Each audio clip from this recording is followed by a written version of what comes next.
Nothing significant is not happening. In the south, the offensive continues. Here we still have the opportunity for respite. Slowly, step by step, we shed our stupor like a tight suit. We now realize how blind and unfeeling winter has made us. It is more than what could have been allowed to happen. I walked through a gap in the back of the room at the NP, letting the young branches whip around my arms, and stopped for a while in a clearing. A ridge of clouds stretched from the north across the pale evening sky. How vast is the sky over Russia! Day after day, the bullets of machine gun bursts whistle over our shelter. At night, their whistle echoes sharply in the forest. Nothing happens. Then someone gets up and comes out of the dugout, and a few seconds later he is already dead. The night was quiet. Only a single line sounded, but it hit him. You say, damn it, he was a good guy. And the next day you see a wreath made by the guys, with bunches of red spruce cones as open wounds. You see his face again, just like when he came out of the dugout. Then it turns dark. For a short time Sergeant Brown came into our sector, and today he leaves us. Brown was in charge of the machine gun squad near my observation post. He stayed awake while I slept. Our reports complemented each other. In the evening I would pass him music. I intercepted somewhere in the positions, and neither of us drank our schnapps alone.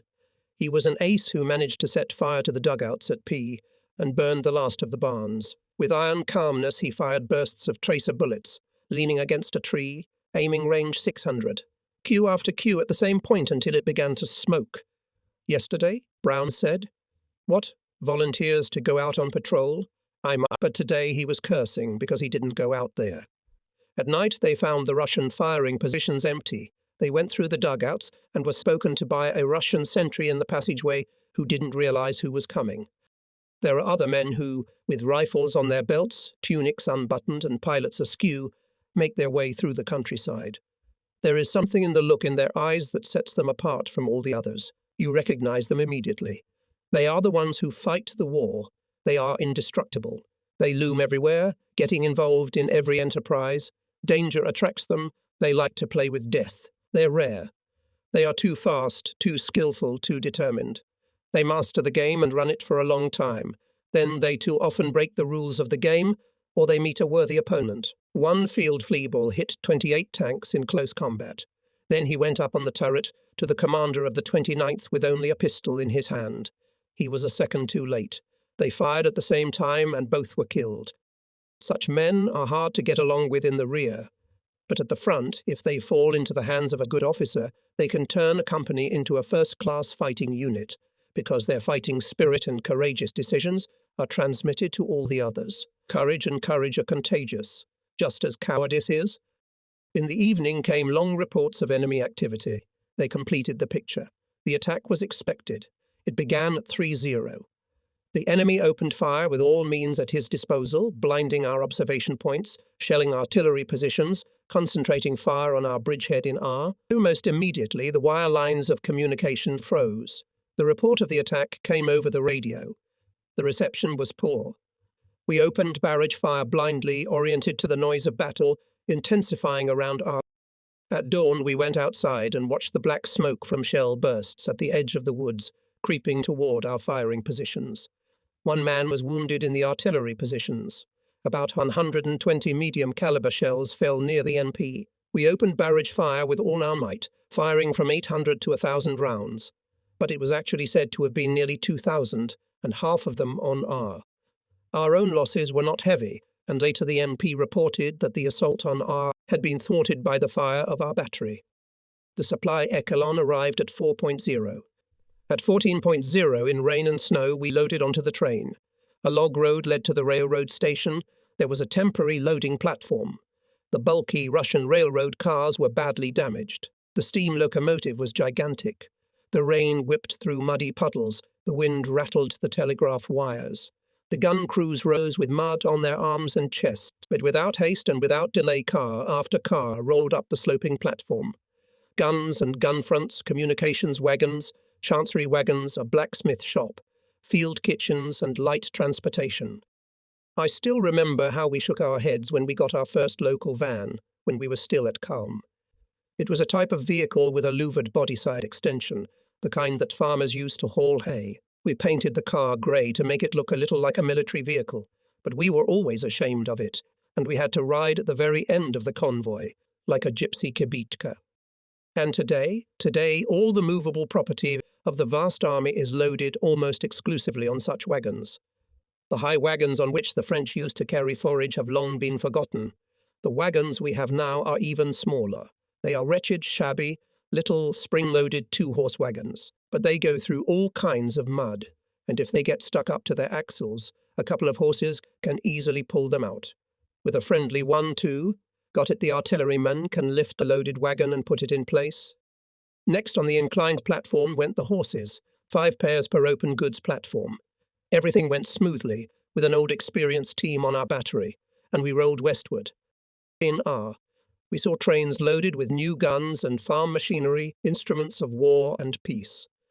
After all the destruction, the hand of the owner was already felt here. Even the smallest stations had some semblance of a garden with grass, trees and paths, and even where half a house had been demolished, the infantrymen had made their own little gardens and front lawns. We moved along the corridor within range of enemy batteries. Once we saw 2 black mushroom-shaped pillars of explosions 200 meters from the tracks. But because of the noise of the train, we could hardly hear the sounds of the explosions. Sometime at dawn, we heard the rumble of a diving airplane, but it was making a raid somewhere off to the side. A short while later, Field Failwees boarded the train. Meeting Sergeant Conrad, he asked him, anything going on? Absolutely nothing, replied Conrad, except that last night we repelled another attack, 1,000 rounds of medium-caliber fire. That's about all, I guess. Half an hour later, the field fleet happened to be at the division's temporary headquarters and heard the following fantastic story. The Russians have broken through with tanks and motorized infantry. 2,000 shells were fired on our sector, but the 11th and 12th batteries made good progress. That's how exponentially some news can be inflated according to the distance in miles from the front line. We proceeded to the end of the corridor, so to speak, to the nail of the finger to which another finger reaches out in an endeavour to close the ring. Between them there is a gap of about 80 kilometres, but the enemy cannot make much use of it. The terrain is not favourable. It is bare and monotonous. As far as the eye can see, there is nothing but steppe with stunted trees and mixed forests. The pathetic little villages on the hills look even more dismal in the rain, as black as the marshes on which they stand. Even on a hill, if you dig with a shovel, water immediately appears in the wet, black, marshy soil. The vehicles get deeply stuck in the swamp, and we have to harness 4 horses to each wagon. They say the Russians have to carry their ammunition 30 kilometres. At least we have a railroad instead of having to haul it all on our backs. It's a strange war being fought here, with strongholds and armed convoys, with small surprise raids and no distinct front line, with paratroopers dropping in and airplanes attacking at a breakneck speed. All in all, it is rather flawed, with neither side putting on an impressive show. It seems that the Russians can't and we don't want to. A wagtail nestles in the gun cradle of the heavy gun battery. We are unloading. At 2 o'clock I returned to the empty train bound for Smolensk and Minsk, according to my travel orders. I settled down in the straw, which smelled of horses. From Vyazma I travelled in a German wagon with a tambour. At Smolensk I arrived 24 hours later. At 9 o'clock I found Henning. It was not easy. First I went through the backyard of the workshop, then through the garden. At the end of it I saw someone standing with his hand over his eyes. It was a grand encounter. On July 11 at 11 o'clock I set out for Minsk. I got to the airfield in the movie studio's Mercedes. I could not drive up to the airplane, but an airfield car gave me a lift. Later I transferred to a truck, and by 6 o'clock in the evening I was taken to the TOT organization camp between Orshay and Borisov. A clean room, a well with clean ice water, and in another 20 minutes I was just in time for a performance by a Russian troupe that called itself Goodbye. The end of our first year. It is not particularly remarkable to us. We mention it as if in passing, with a half smile. No reason to be cheerful, no reason to be sad either. The day is like any other. It is not worth talking about. We are part of this war. It's a natural phenomenon. It is born and it grows, and when it runs out, it dies. In the beginning it was we who carried it with us. Now it is we who are carried by the war. We started it, but in the end it entered us and made us its puppets. It has burned much in us, and it will continue to take it out of us until it forces us to be reborn. It is useless to fight it. One cannot look back. It will only sadden and leave bitterness in the heart. The only thing left is to leave the soul to this force and reconcile it with her. It is stronger still, but it will pass like rain. June 30, 1942. For 8 days I have been roaming the country from hopeless areas to more prosperous ones, and from prosperous ones to those where things are really good, as far as such places can exist in wartime. There is hardly any transportation on a dirt road or railroad that At first it was as if life had come to a standstill. Freight trains crawled through the countryside, and then it took a military echelon 7 hours to cover 60 kilometers. The scenery outside the window was always the same. How tired I was of these muddy roads. I can't bear to see them anymore. Rain, mud up to my ankles, villages that look like one another. I don't even want to know their names. And then there are those horrible little towns where the only paved road leads to the station and nowhere else. Even if one wanted to do something about it, it would only make sense in peacetime. It got better on the way to Smolensk. I made a bed of straw on the floor of an open freight car. The sun was shining and I slept comfortably on my bedding. It was that evening that I found Henning. I had viewed the marvelous icons on my last visit to the church. Other than that, there wasn't much to see in a city turned into ruins that once housed one of the largest universities and 34 high schools and technical schools. The church is now, after a hiatus of 5 years, holding services again. Apart from this, what else can be said about Smolensk? Some episodes remain in the mind if you pay closer attention to them. Emigrants, refugees, women and children with knots behind their backs. There were hundreds of them, moving in unsteady columns, and above their heads a loudspeaker would suddenly burst forth with solemn deafening music. Here a face with regular features would emerge. There a clean-shaven head would peer out of white shirts belted with narrow straps and tucked into loincloths. Sometimes a modestly dressed beautiful girl would walk along the road without looking to the right or left. Such pictures are exceptions, but they make you think. When I was driving to the airfield, we met a column of prisoners. Yesterday's soldiers in a state of apathy, with the hunted look of the defeated. On the other side of the street, women were standing and crying. As a rule, they are not part of the Russian character. Henning told me a story illustrating this fact. They had a woman who did the cleaning and her brother helped her. The brother committed theft and was incriminated. After a speedy trial, he was shot. The woman was not told about this, but she knew it. When someone once asked her about Basil, she said, "Vasil stole." She considered the harsh punishment perfectly natural and shrugged her shoulders. Later she was told, "You be careful. Don't steal." She calmly replied, "Nothing. It's war." I wandered the streets, looking at the girls, the life of the squares and the many churches. Sometimes I sat down on a bench in the park where children were playing. One day I got into a droshky to get a better look around the city. There was something unreal about being a guest, a stranger in an already foreign city. There was a dining room where a Russian waiter asked in German, "Beer, sir?" Each time he put a new shot of vodka in front of me. Then there was the chapel over the passageway under the arch with the Black Madonna. On big holidays she is dressed up in stiff, shiny gold robes. Candles lit around her to greet the huddling crowds below. After an exhausting journey, I reached Minsk in an ammunition train at 3:30 in the morning. At 4:30, I swung over the fence and met my old comrade Julius of the Thug Company. At breakfast he ate half a pound of butter, 3/4 of a pound of blood sausage, and a scrambled egg of 7 eggs. I could hardly have handled all that. In the afternoon I set out for Borisov, where 10 hours' sleep helped me to recover from the tedium of the journey and the cold in my head. I encamped in a small black house where I had stayed once before. It was during the offensive. I had stopped then to wash up from the road, and I liked the house very much. At first the family was not particularly pleased with my second visit. But after a while a shy smile appeared on the faces of the hosts, and we established trust in each other. The family consisted of a quiet, shy woman, a wrinkled grandmother, and little Paneka, who was 14 years old. It was easy enough if you acted carefully, showing friendliness to people and trying to push aside war. It was as if one excluded the other. In a soldier's dormitory in S, I was waiting for a mail courier from Berlin. It was pouring rain outside. It was a relief after the stuffiness of the last few days. Last night it had been so stuffy that I was sweating with all my pores. It's a country of extremes. There is no moderation in anything. Heat and cold, dust and dirt. Everything is furious and unbridled. Isn't it to be expected that the people here are like... Several Russian Polizei sat at my table. Young Ukrainians from Galicia. Some of them still wore their brown serge coats with brass buttons emblazoned with the emblem of the hammer and sickle. Others wore German uniforms without emblems and Russian waistbelts. Such a ridiculous mishmash. But they're good guys, brave, desperate, and full of hate. Just what we need. There were many destroyed buildings in the city. The Bolsheviks had burned all the houses. Only their hulks remained. Some had been destroyed by bombing, in many cases by arson. Now the buildings have been put in order again. Roofs, floors, walls, staircases, windows, doors, balconies. Everything has been renewed. The main workshops and supply companies should have good quarters for the winter.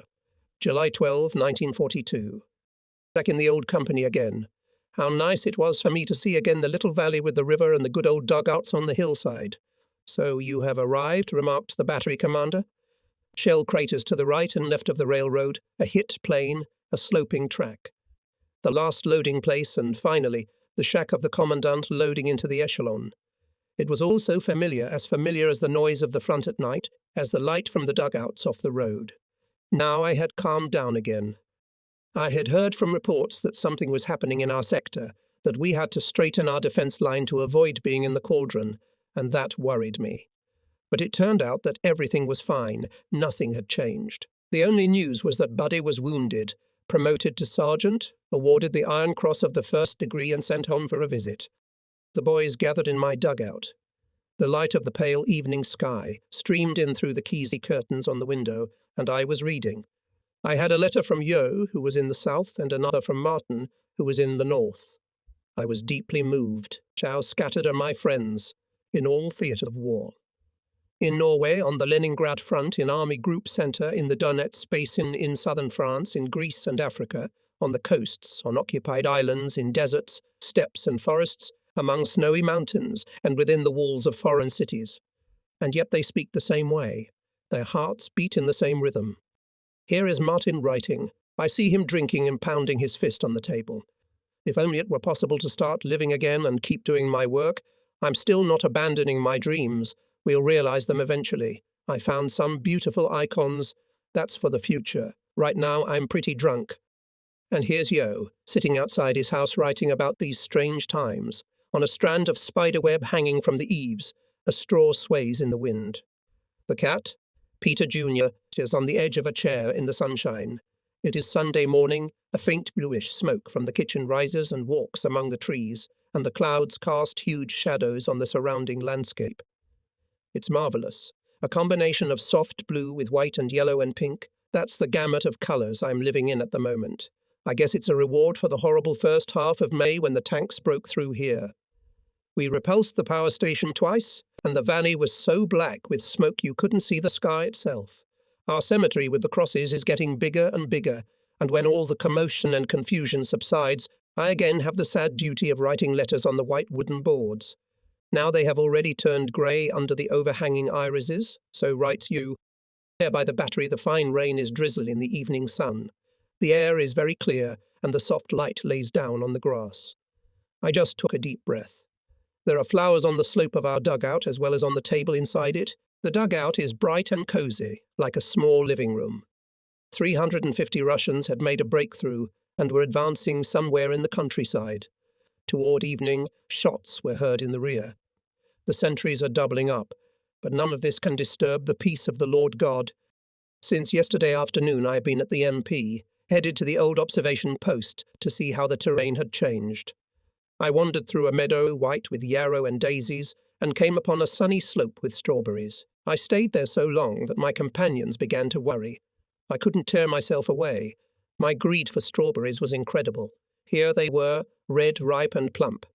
All I had to do was to put my hand up and fill my mouth. I threw aside my cap and waist belt and bent down to pick them. Soon my hands were red from the juice, then went to the L. There were many new shell craters and the dugout had been directly hit. As I approached, I heard the noise of a fierce battle. The next moment I saw a group of our guys in their steel helmets, spinning around in a frenzied dance, throwing hand grenades. All in all, it presented a fantastic spectacle. They seemed to be using every conceivable means to confound the Russians. As it turned out, the division commander arrived at L.A., and it was he who was conferring at company headquarters as to whether it was worth the risk of advancing further. Ours had set up a Russian machine gun and were firing from it at the Russian platoon's own. The Russians were upset that our commander had not fallen into the trap. With great care, they had attached a stretching wire to the mine, hoping that the German general would snag it and detonate the mine. Now they detonated it themselves and set fire to the barn in the process. When the big man left, it became quiet at once. We laughed. The big guns have gone silent. Now it's midnight. I'm sitting and writing by candlelight. Outside machine guns are firing, and behind me someone shouts, 10 more shots. Fire. What's the vertical aim? 7,100. Then he turned with a sigh. Not far away. If you go outside, you can see flashes over the new front line, ringing a large neighborhood. It's raining. It's been raining day and night. The boardwalk in front of our house squelches, sinking beneath our feet into puddles. But there's one advantage.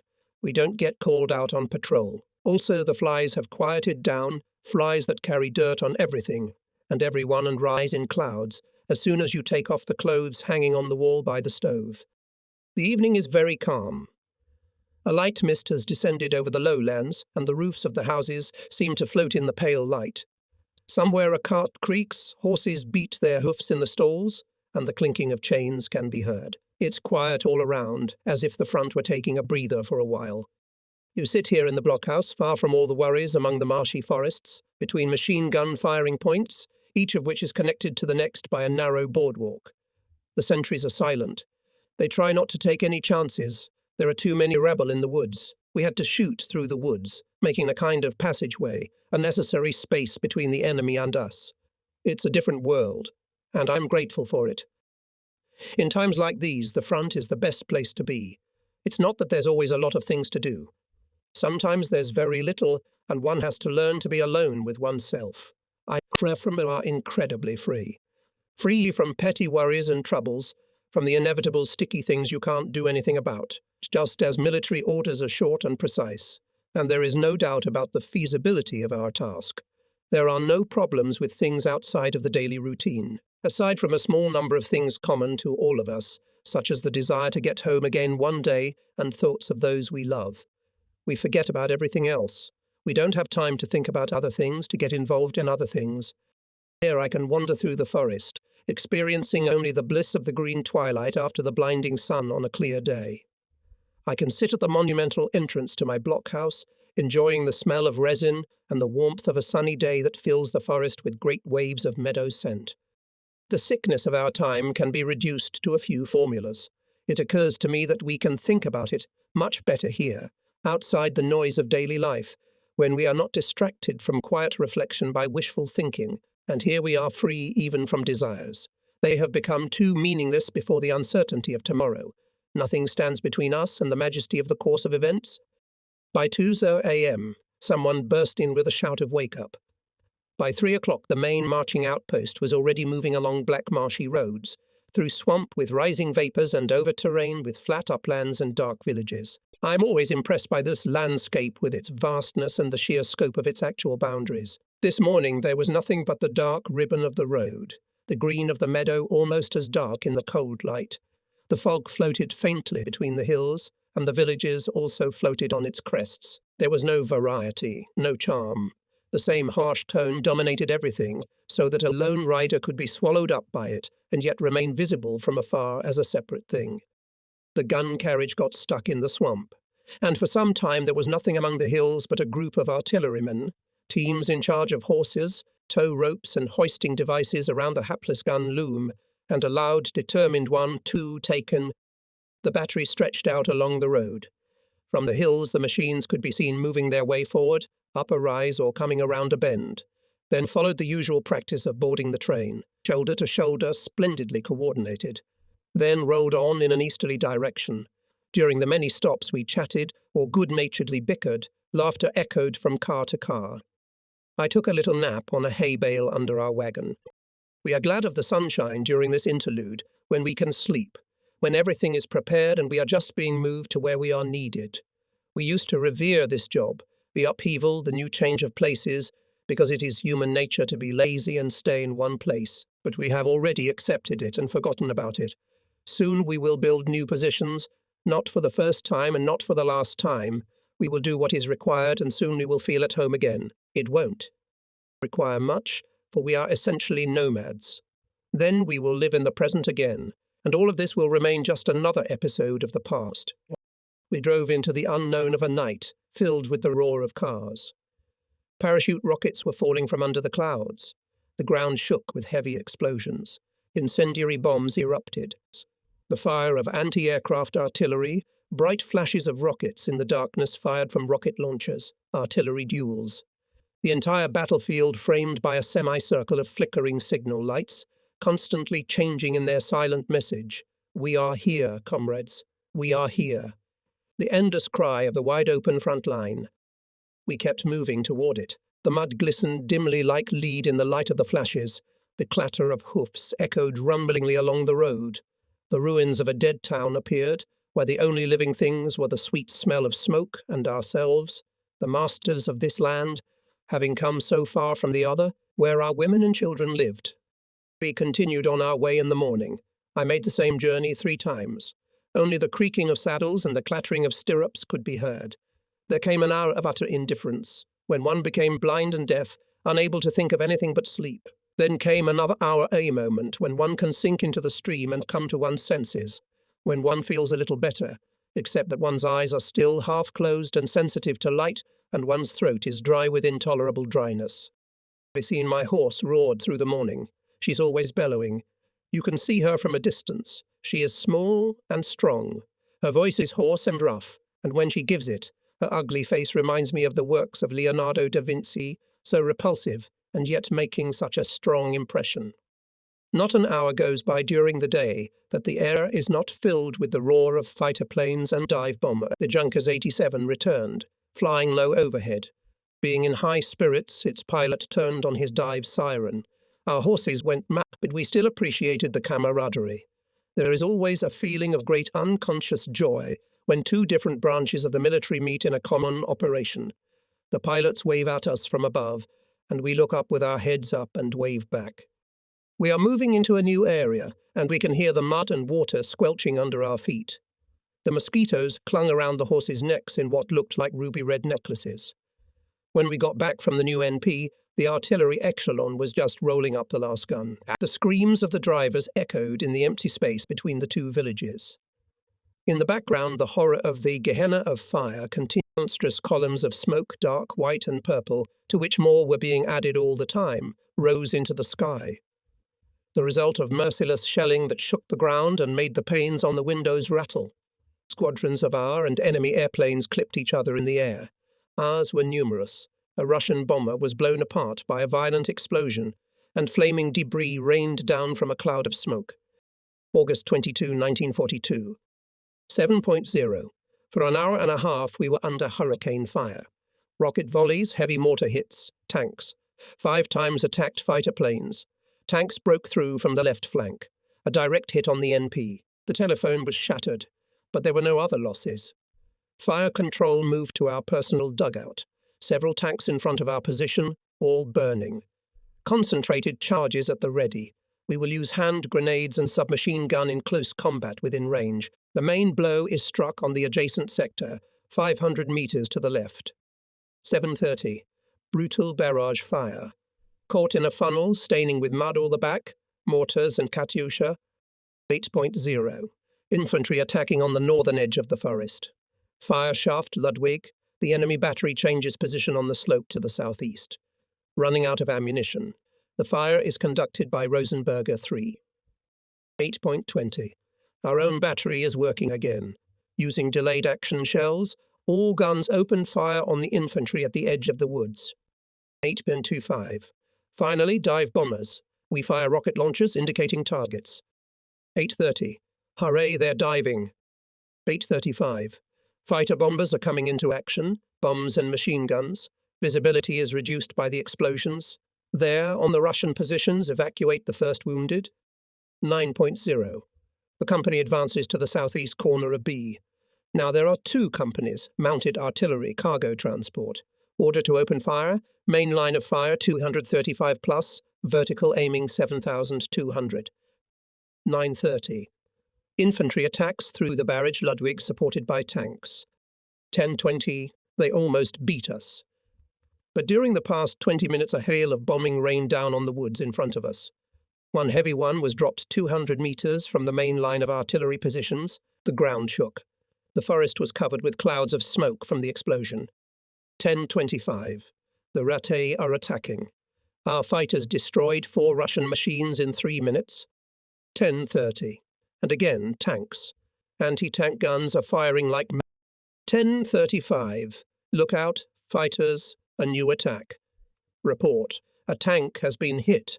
The 3rd victim of our little gun today. 10:37. New concentration of fire on B-15 horse-drawn wagons and a company. Orders to fire charge number 6. Percussion fuses. 10:45. Our dive bombers on the left. Ratte in front of us. Behind, heavily burning Tabrakovo, black smoke and red fire. 11:0. The 4th tank is hit by our 50mm anti-tank gun. The 76mm accounted for a couple more, a total of 13 in our battalion sector. 12:0. Today, the communication line to the firing position was fine for exactly 5 minutes. Then it was torn to pieces again. Now it's melting in the fire at Tabrakov. We continue to adjust the fire by radio. Hello, Red 1, give me a report. 12:20.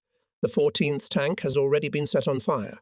The 5th be by our small anti-tank gun. A direct hit on the big gun put it out of action. 2 tanks broke through, but 88mm guns got them before The Russians just arrived from Moscow yesterday. Put everyone from 14 to 50 under arms. A few days ago we took one prisoner who was only 13. 15:30. The fighting is subsiding. The dive bombers are making their 6th or 7th raid. The tanks have withdrawn into the woods, as a result of our shooting very spectacularly in chips, crushed trees, the debris of which frighteningly flew in different directions. There were supposed to be about 400 men in the forest in front of us. Probably. They did not seem little at that moment. 17:0. A rocket barrage of fire right above us. Dust and stench. We huddled even tighter to the ground. Shouts of Papst. Missner? All right. Keep firing. Our 3rd shot culminated in a perfect hit on the enemy artillery position. 45. The liaison officer returned with the news that our stingy-worded General Ritter had been killed. In the evening everything has quieted down. Machine gun fires tracer bullets. The Russians are withdrawing their surviving tanks. The others we've blown up. We stand at company headquarters and talk about the general. People used to curse him because he was very demanding. Now they say he was the epitome of the division. And this is a good division. He was a taciturn man, and he had iron stamina. They say the food was bad in the division. When he was served an exquisite dish, he would stare at it in silence for a while, and then ask, "Is this what they give my infantry?" Such was our general. August 24, 1942. 4:15. The 3rd day of the battle.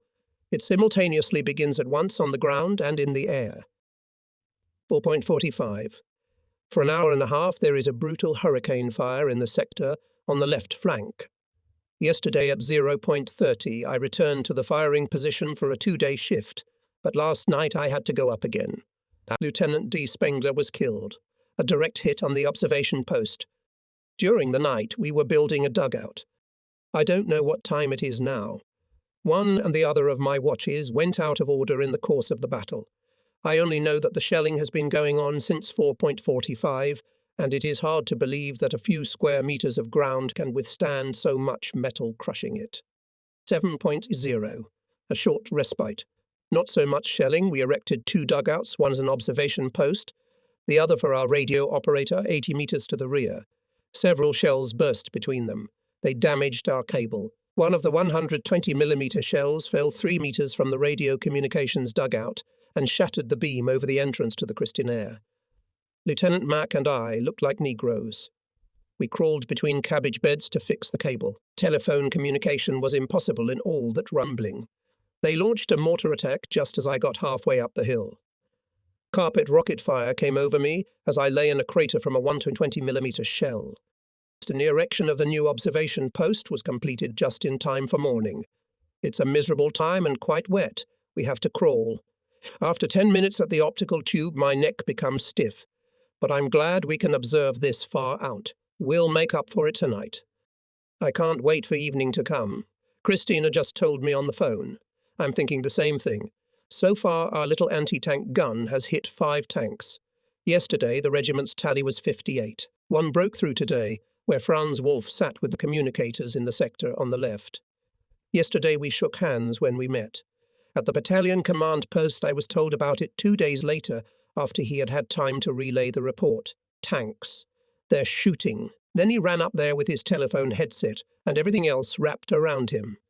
He didn't hear the tanks until they were about 10 meters away from him. They've been advancing here now since the beginning of July. It's unbelievable. They must be taking terrible casualties. Fierce fighting is going on for every scrap of land. Day after day we're smashing their staging areas. They rarely manage to deploy their infantry even within range of our machine guns. We see bomb craters, we see them dragging off the wounded, their tanks stopped, their airplanes shot down.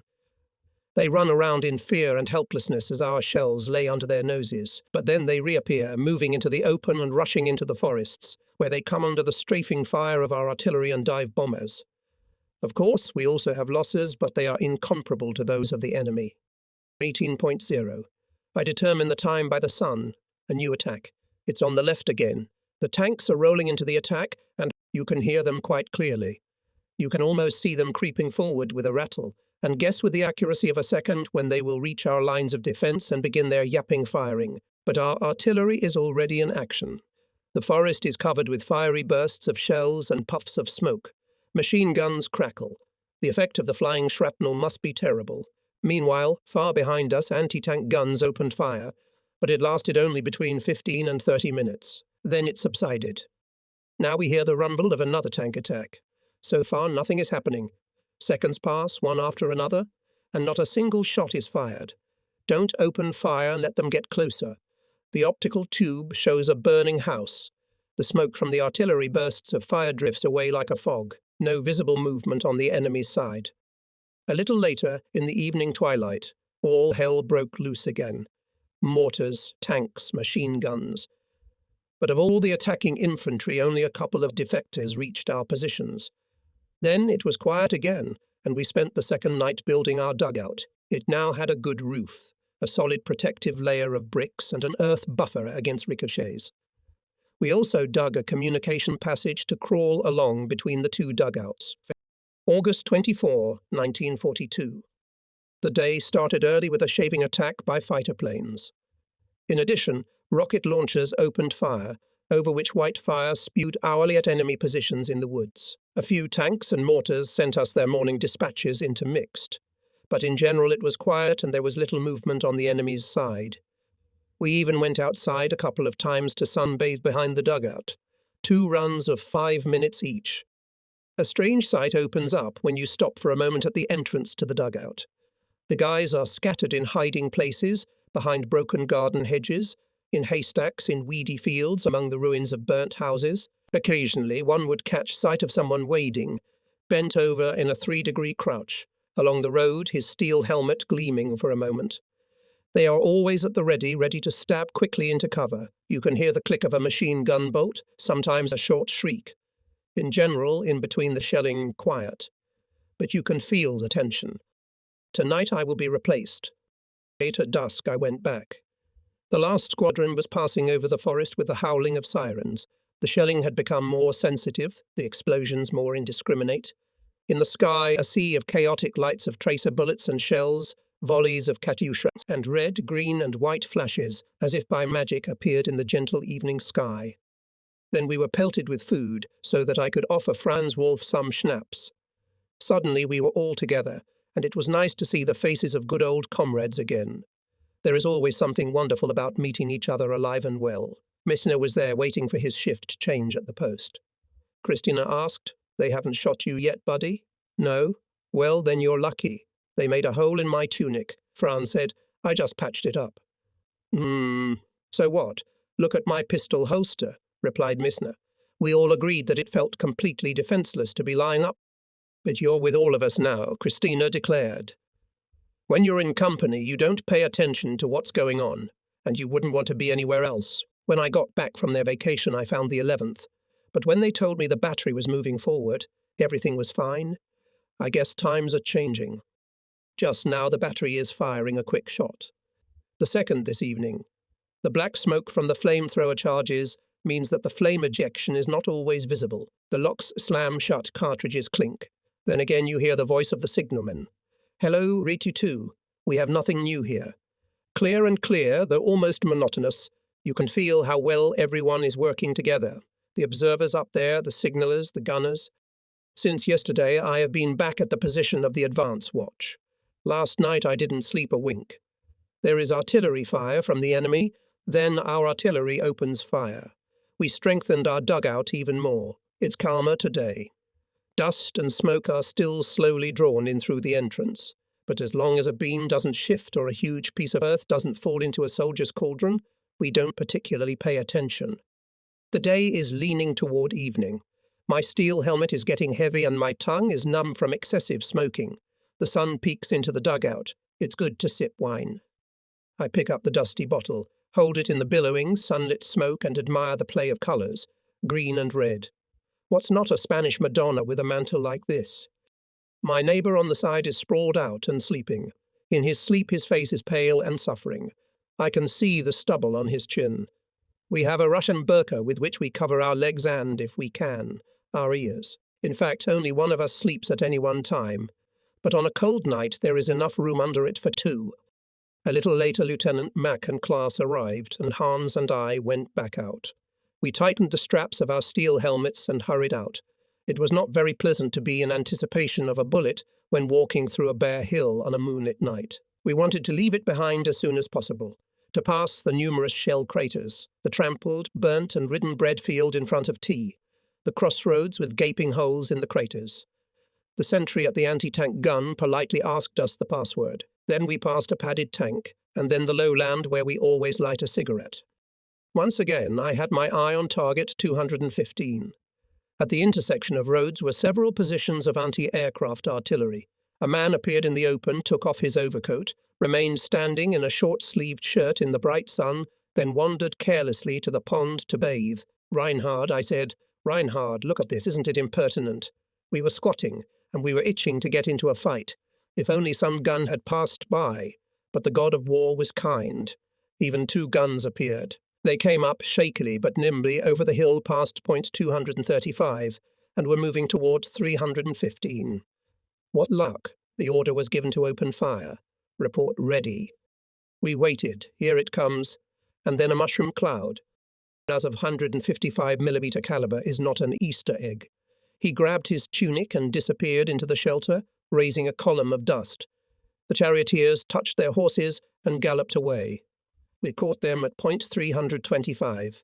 One of the horses was going around in a circle without a coachman, and we felt better. It was funny, Father. It cheered us up, and I thought of your stories about the Berezina. Didn't you do the same sort of thing yourself? You'd lie in wait and laugh? Look, now they're going to jump. You used to say, Mother was always angry about it. What a mean tribe you men are. But I know how you felt. In the morning I lay in my hole with a slight fever. I dreamed of a peaceful sleep under my mother's protection, a sleep in which I could let go of everything that stresses me so much, like this constant existence waiting to be summoned, a dream after which I could wake up smiling, a dream that would not be one long restless sleep. As it always happens, from about 4 o'clock, the earth began to crumble, penetrating through the thatched roof planking of the dugger. Sometimes it fell quite profusely, as if the rafters were shaking themselves. At times I wondered whether I should not turn over and lie with my head towards the exit, where there was probably more room, as a last resort. But I, gripped by fever, was too indifferent to care. I only squirmed even more. At 8 o'clock there were 10 hits around our little group of dugouts. The beams and the layer of earth above my entrance are in cracks. The motorcycle that had been standing there was now useless, and its splinter had punctured a food crate, littering the contents with sawdust. During the afternoon, both sides intensified air action. From all directions, huge hawks streamed into the center of the battle, and fighters circled around them. For half an hour we watched attacks and pursuits taking place at 3 different levels. A formation of dive bombers was dive bombing very close to a squadron of Russian fighters. They bravely rushed down, plane after plane. High overhead, the shells of the anti-aircraft guns carried on in search of their victims, while below them the fighters pursued the flaming bombers relentlessly. It seemed as if the combined efforts of the armies and air forces were gradually concentrating on this dirty little piece of ground. This went on until deep into the night. To the north, the ridges of clouds were on fire as usual. Ahead of us, the battlefield was girded with flashes bursting from gun barrels, and the ground was humming with explosions. Over all this loomed a sky with cold twinkling stars. Sometimes one might believe that life in this zone would cease, and yet it continues in 1,000 human beings, trembling, wary, hoping to stay alive. Yesterday at 4 o'clock, the enemy again opened a hurricane fire. But our dive bombers did not take long to attack him. We attacked with some success in our own section, in spite of stubborn resistance. The battery was in action all night. This morning the reenactors joined us. Hoseman was walking with his cauldron to get coffee when it started. He stopped like a dumbfounded man. "Jesus," he said, "the lion's cage has opened." It is indeed a diabolical, horrible roar as the rockets fly upward. Flanders returned from vacation yesterday. 19 months is a long time, though I know some people have to wait even longer. I felt a lot of timidity when I walked through the city. No exaggeration. You get used to it already. There are big stone buildings and wide streets and gardens and parks. It's all so unreal. It's like you don't belong to this world anymore. Then you get to your house, assuming it's still there, a sofa to stretch out on with a book, a desk lamp, a radio, and no shooting, none at all. It's night. I lie in my shelter with a fever and write between coughing fits. Outside, movement, footsteps, a call. "Hello, still here?" Edu appears. He's back from the front lines with caked mud, overgrown with a stiff, stubbly beard. He stretches out across my legs and says, "Mate, what we've been through." The dugout was destroyed. One shell of 70th caliber. We almost got completely swept away, but we're all in one piece. 5 times Even was going to attack, 5 times there was an artillery preparation, and 5 times his infantry did not move. The place was practically open. We had to dig in with machine guns. "Do you have a drink?" We talked about whether it was good to have some kind of internal support when experiencing hurricane fire. One thing we established is that atheists have a harder time with this, because there are times when the inner strength of resistance in everyone runs out. In these kinds of situations, it is good when one still has another force to support him. That is why a religious person should not be robbed of his faith. For the same reason young people are not always the most reliable, although nothing can be said in advance. It has already been proven that one cannot truly judge a person unless one has seen him under fire. There are people who become almost cheerful. They have a heightened sense of humor in almost critical situations. These people are the salt of the earth. Despite your restraint, reading your letters, I notice a hidden concern in them. What exactly is my attitude towards death? People try to avoid discussing such matters. Death is always there. Its presence is so obvious that it is impossible to see it. For this reason, we have long ago defined our attitude to it. Some people have a panic fear of death and cherish the hope that it will pass them by. So they are torn between hope and fear. They pale in the face of danger. Most people just don't think about it. They put it out of their minds. It will be all right, they think, and take the risk without avoiding danger beyond what their duty dictates. Death in battle is an unnatural death. It is true that the opposite theory is the foundation of Quinton's teaching. Quinton was wrong in this. To give our lives for our country, to die in such a way that humanity will live on in the minds of the people, is not our only calling. What matters is that the willingness to die not be lost, because that nation where people have forgotten death is doomed to decline. But it is also true that each of us still has many hopes, aspirations, and desires. Many things that are beyond sudden death. We nurture unborn works that have yet to be created. It is just in these years, when all our talents, with the exception of the military, lie dead weight, when we still have so much to do. To finish the work of one's life is another duty, and not the smallest, of those which a man must fulfill for his country. So it seems to me that it is not at all meant that we should accept death as something natural, simply as an attribute of the natural course of development. That would mean that we are precluded in advance, that we would not be guided by any other thought, that without this final consummation our life would be useless. Death in battle is a glorious consummation of a man's life, but it is not the only one. The loss to his people and country can be made up for. No one is eternal, not even the best of us. New generations will arise. and to them will pass on all our strength and all our abilities, insofar as man knows how to die. Each individual must continue the struggle, realizing that the realization of his own potentialities can take place. If one risks life, as if to regain it every day and appreciate it even more. If one is on the verge of death, because the game of dagger with fate excites, one recognizes death as the natural conclusion of one's life, and even in death, one finds satisfaction, getting relief at last in it. If dangerous life is only a period in life and the imprint of its charms is imprinted on everyone, then death in battle is only one of many possible outcomes. It is a premature end. It is not accepted with indifference, but it can be accepted in cold. It can be met calmly and with composure, with the dignity that accompanies a conscious attitude to life, and with the desire to inflict the greatest damage on the enemy, to sell one's life as dearly as possible, to fulfill one's stern duty to the end. But it is not so much the thought of our own death that moves us as the fear for the lives of those we love. We feel confident in our own strength and proud that we have escaped death. One feels equal to the danger that one can look into the eyes of, even if it proves too great to confront, and the wave of darkness that envelops our consciousness collapses briefly. But once the danger is behind us, we plunge back into life. And these moonlit nights, a transparent mist hangs among the fir trees and the silvery grass creaks underfoot. The second winter of our stay here is approaching. Surely the lessons of the first winter will be heeded by us. But more than ever we will need our courage and perseverance, as well as our fortitude to live without illusions. Because what we are doing is a thankless job. We have to stand or fall. This is a ruthless war. September 25, 1942. Everything is exactly the same as it was last year, when we stood in front of the settlement of Bailey, when we built our first shelter in the wall and made a pipe of peat bricks. We'd succeeded in some of them. We had inserted several tin cans one into the other, and we had also removed the exhaust pipe from a downed Russian bomber. But the dimensions of the hearth remained the same, one shovel bayonet wide, one high and two deep. The chimney always smokes first. Then the ground dries up, the wood begins to crackle, and we indulge in memories. The way back, yes, do you remember? Today I went back to the battery.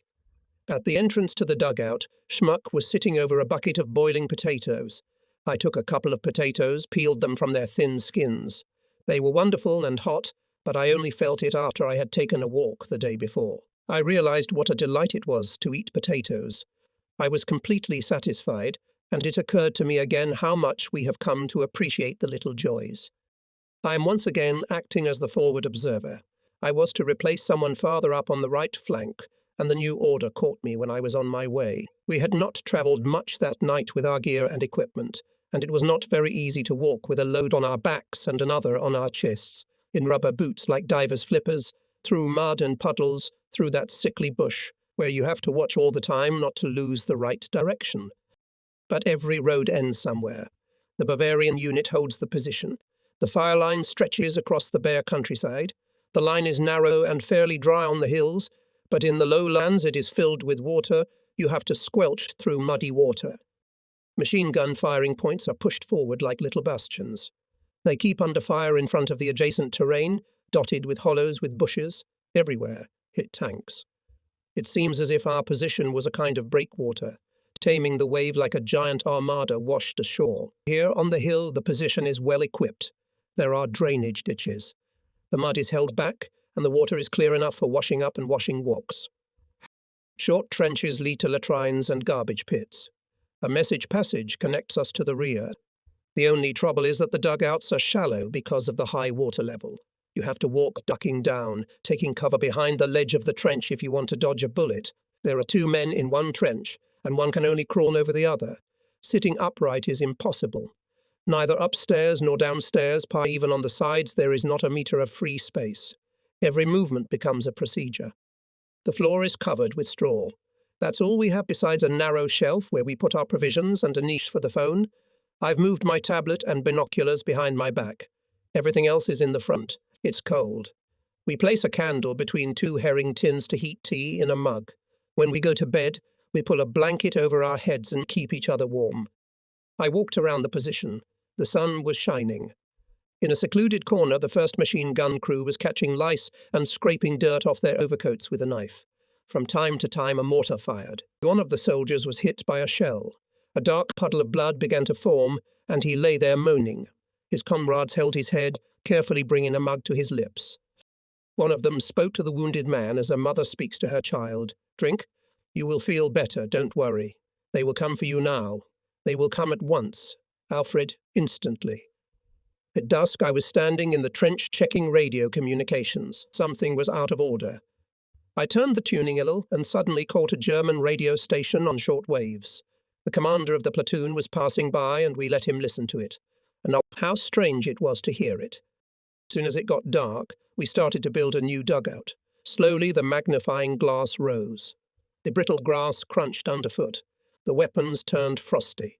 During a pause, I sauntered over to Field Belrath, who was doing forward observer duty on my... He had just returned from vacation, and I wanted to know if Frankfurt was still standing. I also wanted to hear the story of how he had almost landed in the enemy camp a few days before. It was pretty easy, he told me. Here I was getting close, moving along a line of sparse shrubbery. But I didn't get to the line I wanted, but to the one that goes through a swampy lowland and ends in the battle area. There was no trench there, and I could see no swamp, but I could see a few dugouts. I was on my way to my own when someone called out to me. I couldn't understand what was said to me. The voice sounded kind of funny. "What's the matter?" And he said, "Brady, Brady, damn, I thought Brady, Brady." That's something wrong. I quickly turned around. 10 meters away from me, someone in a food truck asked me, should I move on? What can you say?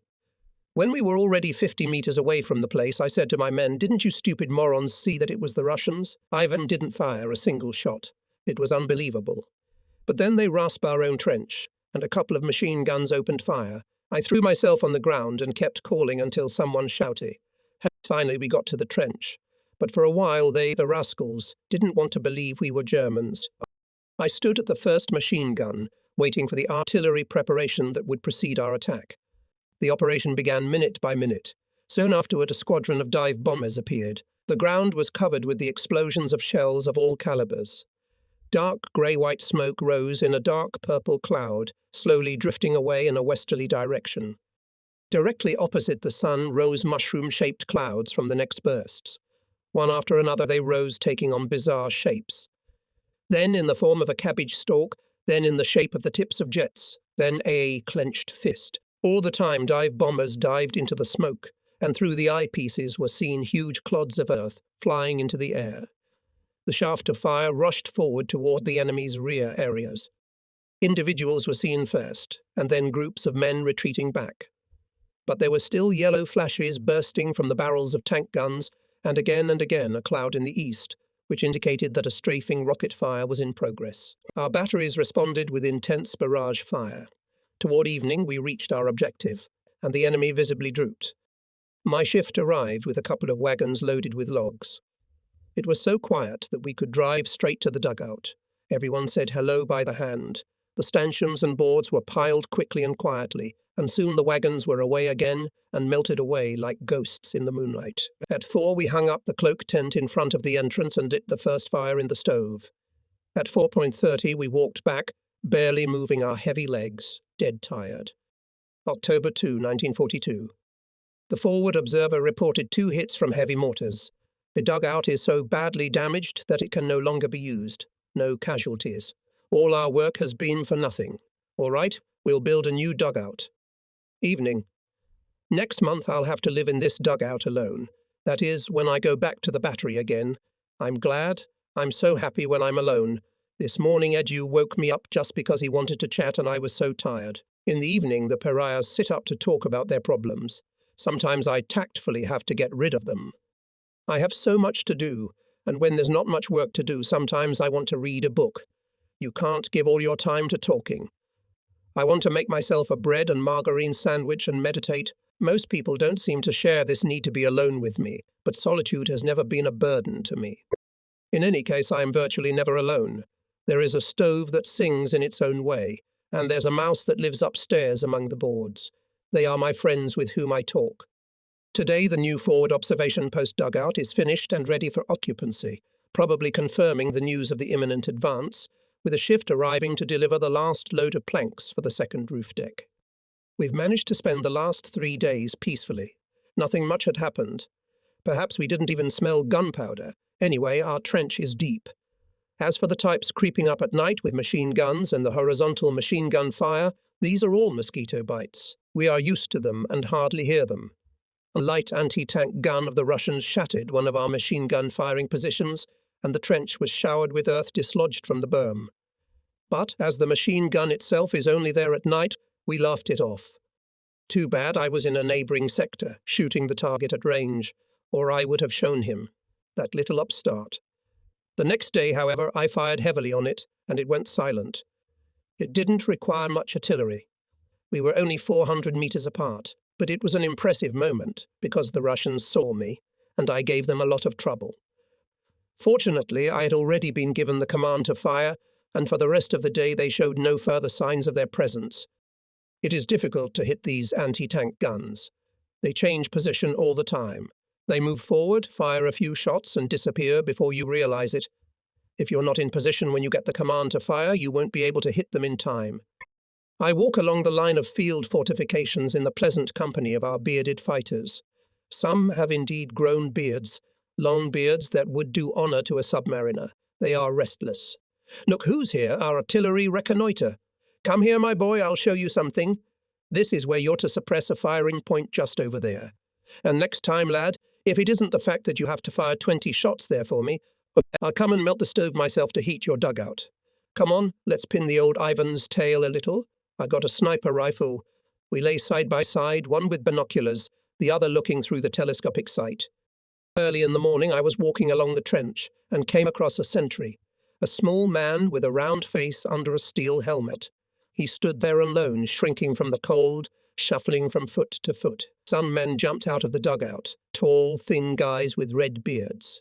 They greeted each other in a friendly manner. "Got a cigarette lift, old boy?" the short man asked. "Sure you do," said the lanky one, smiling. "Wait a second, I'll get one." "You know," said the sentry as he went away, "we're great friends. We can't be divided by water." His round face shone, and he was happy that I was standing there to rejoice in this great and beautiful human feeling. The tall one came back, and they both leaned against the wall of the trench, puffing alternately on a cigarette. Look here, I thought, it is no longer unusual for one man to go into the fire for another. It is so simple and self-evident. They rode back in total darkness. The rain was whipping in my face. When we weren't sure if we were on the right road, the horses found their own way. I found my lonely dugout, where I found the mail and a stack of firewood left by a comrade. The last evening in a dugout at an old artillery firing position. My comrade's red, I write. The hot stove is red hot. There is a supply of schnapps. In the cauldron is water from the nearest puddle. We want to make grog. I only have to bend over a little to pick up the logs between my legs. Everything is at hand, no need to get up from my seat. A mouse has raised a fuss among the boards, gnawing at them, and sawdust flies down. Sometimes I take a chip and poke it in the holes, and then it's quiet for a while. It's almost the only thing that disturbs our peace. Nothing can stir us up any more. I do not say this for bravado, but in a calm and sensible, indifferent way. Whatever happens, it's not likely to surpass what we've already experienced. When I think about it, I almost want to say, the enemy is no longer capable of launching such assaults. What gave us trouble last winter was not Russian infantry, but special Siberian detachments. The enemy can say on the basis of the experience gained here. The enemy no longer has such detachments. Every assault has to be preceded by intensive artillery preparation and extensive use of armoured vehicles if he wants to have a chance of success. Even so, his infantry has been unable to advance. And what he has not been able to achieve so far, he will not achieve in the coming winter. He can probably break through here and there, but he won't be able to consolidate his success. For us, it's just a matter of patience, resilience, and perseverance. None of these qualities are outstanding or the sort of thing you can make a lot of noise about, but each of them requires more of a man in the long run than any attack requires. Attack inspires. It breeds a desperate fighter. Defense is not as glorified, but it makes you resilient. It is harder to lie under fire waiting for an attack than it is to burst through a curtain of fire and knock the enemy out. The attacker is intoxicated with excitement. He has no sense of danger. It is he who determines the course of action. The defender has to wait. He does not know what he will face. His resistance may be fierce, but there is no enthusiasm. It rains all day long. It rained when we were whistled out of our beds at 4 o'clock in the morning. It rained when the guns were taken off the front, and when we followed the artillery squad and the signal team. We overtook the battery and came forward to take up a new position. It was now X0 p.m. The guns had not yet arrived, but the rain was continuing. I stood on the back seat of the mobile radio station, holding my sore leg in the balance and looking at my comrades, whose wet clothes clung tightly to my body. Rain and snow beat in their faces, and an icy wind blew into their wet raincoats. The charioteers sat on the high seats of their wagons with stiffened hands and discontented faces. Their heads were bowed sideways. Thus they drove through the terrible mud, pushing their wagons through water and swamp, ploughing like clumsy, heavily laden vessels, shaking and swaying over the potholes and pits of the highway. The surface of the planks sometimes showed from the depths of the mud, and the drainage ditches were overflowing. In the worst parts of the low-lying swamp a second layer of fascines, like a band-aid, was placed on top. In spite of the fastenings, it was so elastic and full of bulges that the soul was torn out of the body, and all the time an effort had to be made not to fall overboard. This is what a freeway is, a straight, clear-edged road, the fruit of hard and considerable labour, unlike other roads which are like rushing streams. But sometimes even the freeway goes out of its boundaries. This happens on downhill gradients, where wagons veer off to the side and the charioteers have to see if they will get to safety without injury. On such a gradient, a light howitzer approached us from behind on a steep grade. It caught up with us at the very bottom, by a long stretch of water which had to be traversed at speed. It was a spectacle of mobilization of strength as 3 men and 6 horses surmounted the obstacle. I saw the leading rider in the saddle. On the peasant face of this lad I caught the same expression that one gets when a harness traverses a field. There was the same love, the same calm patience with which generations of peasants had ploughed the furrow in snow and rain, in sun and wind. Straight, disciplined, steady, he spoke the same language that his ancestors used to speak to their domestic animals. He rested the same peasant fists on his loins and displayed the same equanimity, enduring hunger and thirst and all manner of hardships. Only this is a different plough and different seeds that these young peasants in steel helmets are sowing into the future. The dugout is almost 9 meters deep. You get into it through narrow passages on steep steps. They have up to 6 layers of logs on the ceiling. They are roomy inside. You can see that they didn't skimp on the materials or the labour put in. Our own is the smallest, and there are only 4 of us in it. It is a blockhouse which was smashed to pieces and is slowly being rebuilt. It has 3 layers of logs after a layer of earth, a deep shaft down to the window, and a wooden floor. The bunks and walls are made of light, smooth wood. They are pleasing to the eye. A shelf, table, chairs and stools complete the furnishings. The guns are located in the vegetable gardens between the rows of houses. Their thunder booms between the ruins and ruins of dilapidated shacks. Camouflage from air attacks is not a problem. We are hard to detect. Our supplies are not bad. If we are forced to stay in these dugouts, we can survive a second winter. The shoemaker built us a stove yesterday. The wheelwright helped him.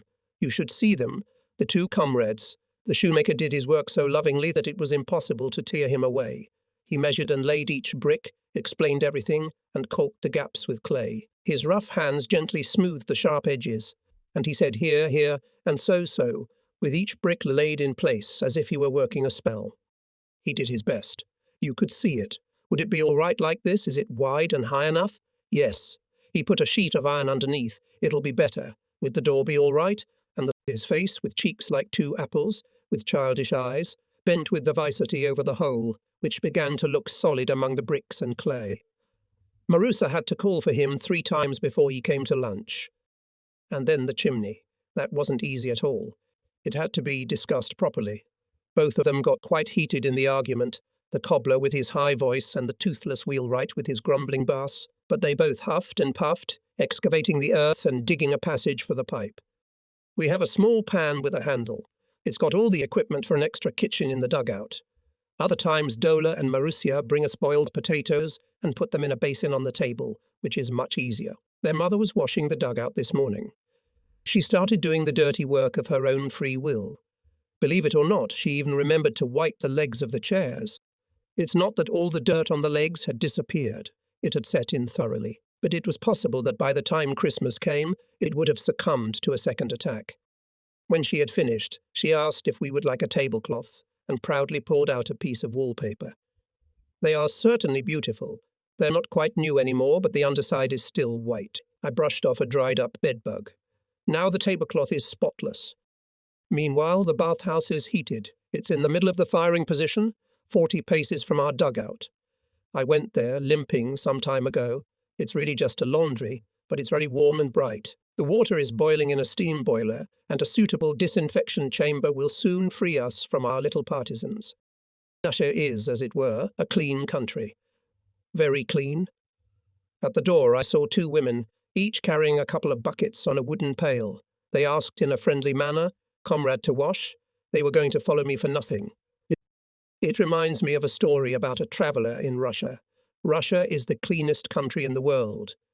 You arrive at a Moscow train station, and immediately a girl comes up and asks, "Would you like to wash up, sir?" If you say yes, they are very nice to you. They wash your back and rub your breasts. And when you come out of there, another one stands waiting, "Shall I wash, sir?" Truly, Russia is the cleanest country in the world. But we declined the offer. German Nischitz culture. Calm October days. It rains very often, but now the days are filled with faint sunshine and the breath of Indian summer. At night, when the magnifying glass rises above the oblong ridge of clouds, its light is reflected by the damp walls of ruins and sloping roofs. The noise can be heard from afar, and when you stand at night by the dark barrels of the guns, it seems as if you could touch the front with both hands. And yet its noise hardly breaks the silence in my dugout, where I dwell, now mostly alone. Others are on vacation or over the Volga. There is a lot of construction work going on at the moment. Since how much this solitude means to me. I can spread out all over my desk with books and writing utensils. I can move around as I please without discussing my movements with anyone. I don't need to show politeness. I don't need to listen to anyone or plug my ears so I can't hear conversations. What bliss! I love being alone so much. I can't get deep enough into myself. There is no such thing as too much of this peace. I tell myself I just need to pick myself up and find a few kind words, and I can make someone happy. I can give something more precious than anything in times like these. A little love and warmth. That's all it takes, because we all have hard times, and that's why we need to feel the touch of a hand sometimes. We live because of love. A few kind words are sometimes hard to give. Hard because words are little comfort when we don't know what to do. Hard because we can't spare you from worrying about us. Doubt and worry seep through every letter, no matter how optimistic. I feel them growing. But what can I do? I can only stretch out my arms and say, "Aegon, look, here I am smiling and I am right beside you. Can you feel my confidence? Even if my voice is not the same as it was a few days ago, I am still living for you in this moment, just as you are living for me. I'm still here, Mom, very close to you. You'll feel it if you freeze for a moment, don't you feel it?" Marussia brought a letter. It's a little strange when you start thinking about it in an artillery position. The little girl was curious. I had to open it at once. But for all that it was typewritten, she couldn't understand at all what it said. Everything in Germany is done on machines. Funny country, can't your father write? I laughed so hard. How was I supposed to explain it? My knowledge of Russian still leaves a lot to be desired. I sit and sweat over the Russian alphabet and those awful hissing sounds. The sh and the sha and the shh. Sometimes she sits next to me and I become the student. I went for a walk on this lovely October morning. Just a short walk. I was like a recovering patient with no other purpose than to observe and absorb and enjoy my very being here. I wandered through the suburbs and down a broken street to the Volga, the bank of which is dotted with dugouts and beyond which the front line is no longer so far away. I met a woman with a pail carrying buckets in which they carry water from the river. There are only a few wells here. They used to have a barrel, a horse and a cart. Now they carry water in buckets and put a cabbage leaf on the surface of the water to keep it from splashing. There's no running water, of course. I almost forgot to mention that. It's a completely wild idea. Only a foreigner would think of such a thing. In one place, the soldiers were demolishing a house. The roof collapsed and the mossy roof tiles slid to the ground.